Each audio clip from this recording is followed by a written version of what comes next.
see all the scouts here. Do you realize there's as many scouts here as what we have parishioners here? That's not a joke. 12. Yeah. Everyone else is a visitor. It's good to have you here. And even though you're not being able to follow where we've been going for many weeks now, this development of our relationship with God, last week we basically asked the question of, when you're in love, what do you do? Do you just look for the laws and say, well, I won't do this and I won't do that? Or do you look for the positive laws and say, how can I serve this person whom I love?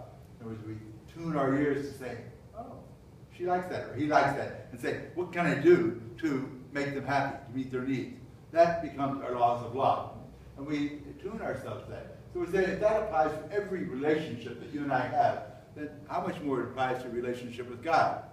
If we are in love, and I presume you are, in love with the living God, then naturally we're going to say to love the Lord with our whole heart, our whole being, we just simply come naturally to us. And therefore we don't just simply look at the Ten Commandments, we say, Lord, how can I serve you? How can I follow you better? And that's what comes up in all of our readings in some way. Tonight, in a very special way, we're looking at the relationship we noticed with Peter.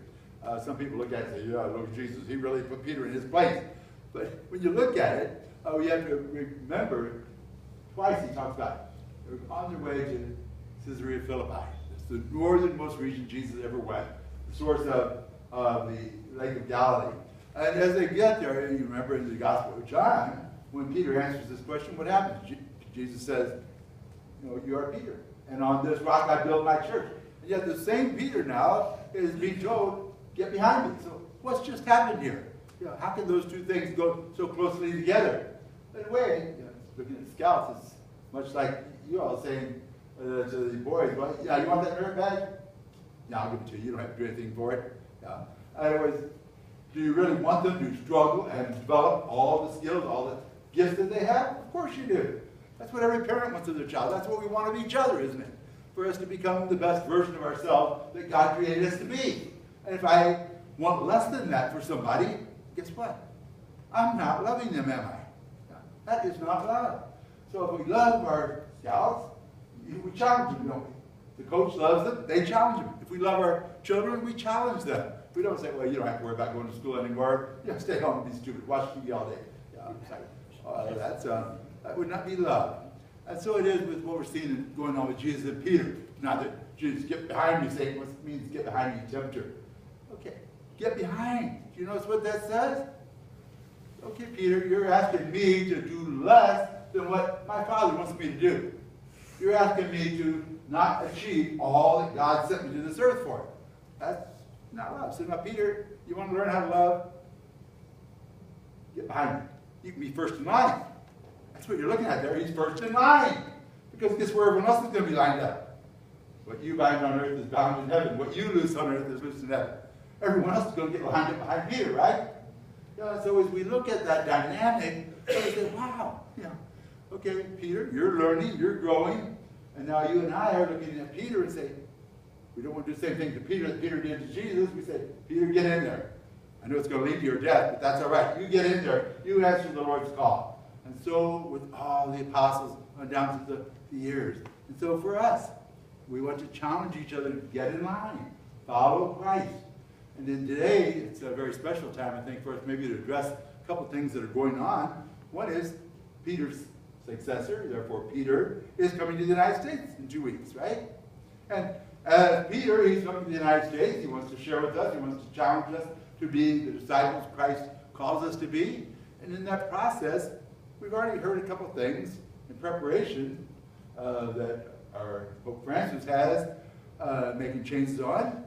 Remember, sometimes changes that the Pope makes, even though Jesus says what you bind on earth is bound in heaven, sometimes those changes are disciplinary. Here's what we need to do in this day and age right now, as far as I can see.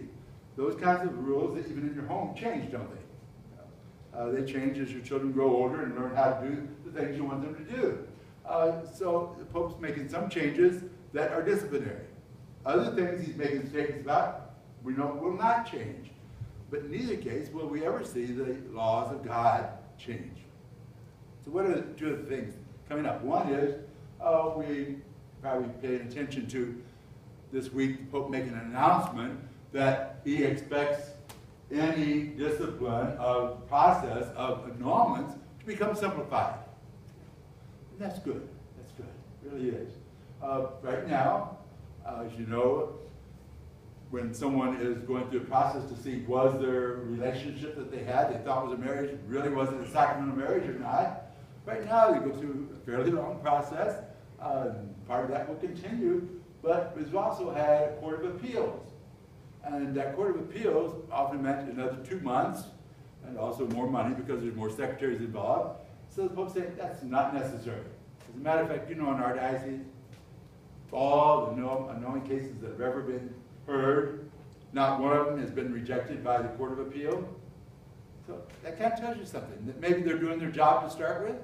And that's what the Pope is saying, that if everybody's doing their job, the bishop trusts the guys who are doing that work, then there shouldn't be any problem. We don't need to make things more difficult, drawn out than they should be.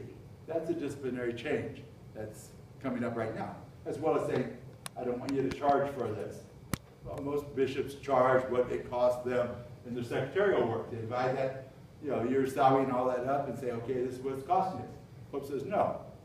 Somehow all of us have to bear that burden. But I've always had that policy in the parish. Never do I charge for what the diocese charges the parish for an annulment. That's going to end anyway. Another thing that is coming up is as we're looking at certainly marriage, and this is what the Pope's coming here for, is for family life. If we don't get family life right, we don't get anything right. Society depends on family. But one of the things that, in terms of family life, we know is same-sex marriage. That's going to be addressed in some way or other. Can the church change that? No, absolutely not. We know there's no changes coming because those are laws of God, not based on human discipline. They're simply laws of God, inherent evils. Another thing that the Pope has recently made a statement on, and some people are, especially with the news, they're getting on the bandwagon. They're saying, oh, look at that. The Pope gave permission for all the priests in the world to, beginning the year of mercy, December 8th, to forgive those who have been involved in abortion. That's if they're sorry. And they say they're not going to do that kind of thing again. Well, guess what? In the United States, that's already the case. Has been. Some countries, if someone's involved in abortion, and if they know it, it's automatically communication, and it's reserved to the bishop. So the priest would have to say to someone, wait a minute, I've got to get a hold of the bishop and tell him I got somebody sorry for having participated in abortion, and wait next week, come back and think about what you've done, and then we'll offer forgiveness. The Pope says no. In your mercy, he has taken direct responsibility as he can to say, let's be merciful. If anybody comes to any priest anywhere in the world and confesses that they have participated and they are sorry, you may give them forgiveness. Going so far as to even say those who are members of St. Pius X, which is the group that broke off from the Catholic Church, validly ordained, this is even they will have the right to forgive Roman Catholics for this sin. Wow. They don't have the right to celebrate Mass in the church.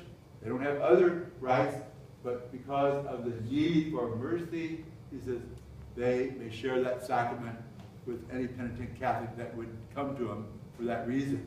So there's a couple of things that are going on and coming up, and I know some people probably find it a little confusing. They think, well, church is always this way. In terms of discipline, no, it always changes. Sometimes not very fast, but there's changes throughout history. And that's where you and I, as a people of God, simply know that Peter has been the one who has been given responsibility for guiding the people of God. And with Peter, we seem to need to get lined up behind Jesus, behind Peter, and together continue this journey of faith, this journey that will lead us to why Christ came. Christ came for our salvation. And that's what we all seek and want to share in. So tonight, let's really pray, continue to pray for Peter, who's coming shortly, and pray for our whole country especially, that our hearts are open and our ears are open. Say, what is God's will in the present world? Okay?